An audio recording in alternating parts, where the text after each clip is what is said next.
Welcome back. So far we have covered server-side encryption with S3 and server-side encryption with KMS. Now in this lesson we are going to cover server-side encryption with customer provided keys, or SSE. Now in server-side encryption S3 and KMS, we did not have to provide the key. I mean, in KMS we did use the key that we created, but the key was created the key was created and it's stored in KMS. Now for the server-side encryption customer provided keys, I basically provide a key with the API call, and AWS uses that key to encrypt the files on the server side at rest. So it's a little bit different than both of the previous options, and as you can see, actually it's quite different, I would say. And let's get started with the command line, and you'll see how it's done. But before that, I quickly want to go to the documentation, the command line reference, and now this is the copy command, AWS S3 copy, and as you can see here you can find all the commands that I used in the previous lessons, but specifically for this lesson we are interested in this part, these two piece of text. And to do server-side encryption using custom provided keys of the object in S3, so AES 256 is the only valid value. So basically what I need to say is, when I say dash SSE, the only value that I can put will be AES 256 encryption. You don't have to worry about that, because if you don't provide any value, AES 256 is used by default. Now when you say this, you also have to provide these this key, which is the key that will be used to encrypt the file and the object. Now the customer provided encryption key, so we will be providing key on each API call, right? It's not like KMS where the key is stored and I can reuse that key because it's stored in AWS. Well, I could also reuse this key that I am about to provide, but it won't be stored in AWS. Anyways, the customer provided encryption key to use to server-side encrypt the object in S3. If you provide this value, SSE must be specified as well. That makes sense. The key provided should not be base 64 encoded. Now so basically we have to follow a certain guideline to while providing the key that is used to encrypt the object. Now this part where we need to provide the key, the key has to be of a certain kind, and I don't use this option as much, but I wanted to show this to you anyways. And so to generate that key, what we have to do is, we either have to have a key with us or we have to generate that key. So what I'm going to do is I'm going to use this tool called OpenSSL. It should be installed already if you're on a Linux or a Mac machine. If not, then you can go to OpenSSL. You can type in OpenSSL on Google, or if you're in Windows, then you can type in OpenSSL for Windows, and you can download it. And basically what we need after we download the OpenSSL is we basically want a key that we can use to encrypt that file. So I'm going to show this on my Mac machine. On Windows, you basically have to follow the instructions to generate a key. So and I think it should be you should get an idea once I do this on a Mac that what is actually happening. So on my terminal, I'm gonna say open SSL enc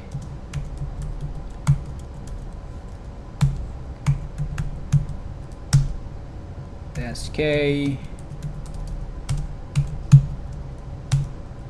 So this command will give me a 128 bit key that is you know, that can be used to encrypt our file, right? So I'm gonna copy the key part, the key portion right here. All right, and so this is basically what I want. So it should be like a 32 character key. Now if I go down, and obviously I want to save this key somewhere so that I don't lose it, you know. So maybe I'll do that. So I'll say echo save that key to key.txt. If you're on Windows, then, you know, basically copy that text, put it into a notepad, save that file so that you don't lose that key, because if you lose that key, then you lose the access to the file. There's no way to decrypt the file. So echo that, so I saved that key. Now what I want to do is start doing the same thing that I used to do, AWS S3, copy. Now this time I want to copy the third file that I have, which is I think it was bucket. Copy bucket.jpg to my folder, which is this.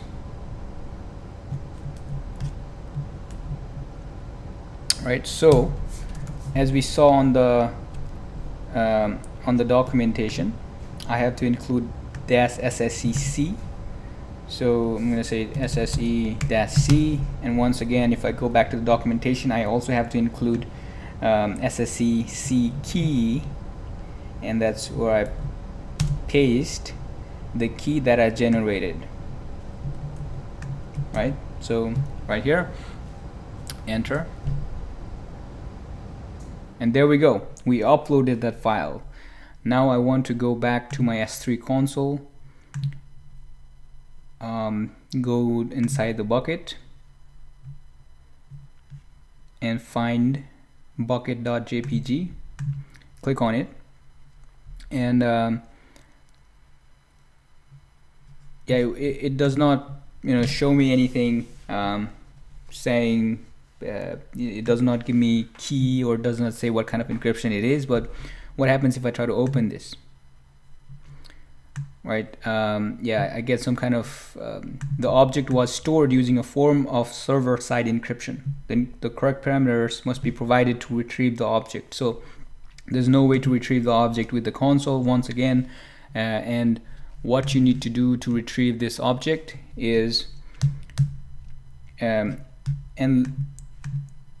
let's do this. So if I go back to the bucket, then white and black were uploaded using KMS and S3 encryption, right? So once again, these two were used to encrypt white.jpg and black.jpg. So I'm going to try to download those files. So I'm going to say AWS S3. Now this time I want to reverse the order, right? So S from my S3 bucket slash white.jpg and to my current directory. I can say dot if you're in Linux. If you're in Windows, give your relative or absolute path and enter.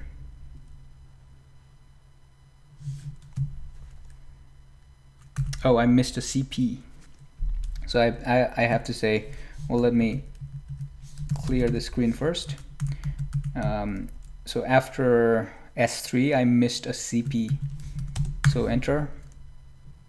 So I was able to download the white. Now I'm gonna try to download the black.jpg file. I was able to download the black.jpg. Now what happens if I try to download bucket.jpg? Right? Bad request, fatal error. So basically what it's saying is that I can't download this without providing the keys.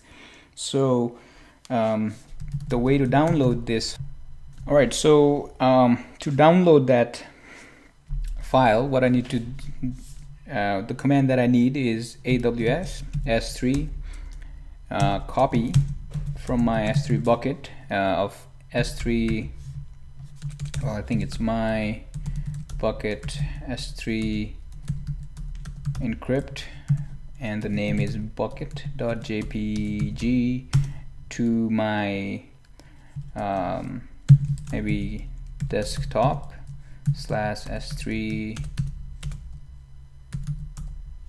encrypt. So that's the destination folder, and I have to say once again SSE C and SSE C key, and the key that I need to provide is the key that we encrypted the file with.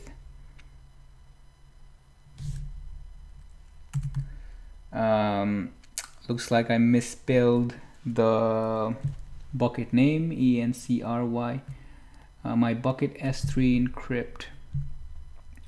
So let me check the name of the, oh, encryption. Okay,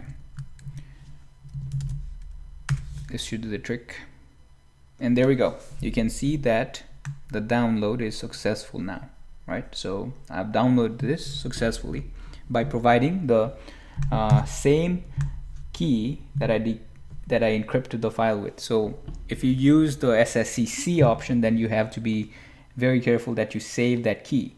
Now I made sure that I saved that key in key.txt so that I don't lose it, and this would be the way to go. So basically it does look a little bit messy, but sometimes depending on your requirement and your compliance, you might need to provide encryption key every time you encrypt a file. Now just if you're confused, then go through the documentation that I'll include the link. Try to go through this video 1 or 2 times, and let me know if you have any questions. And like I said, it does look a little bit messy, but this is how you do the SSE-C, which is customer provided keys. And that's it for the types of encryption when uploading files or objects to your S3 bucket. Now in the next video we will look into how to encrypt the whole bucket with a certain kind of encryption, and I'll see you in that video. Thank you.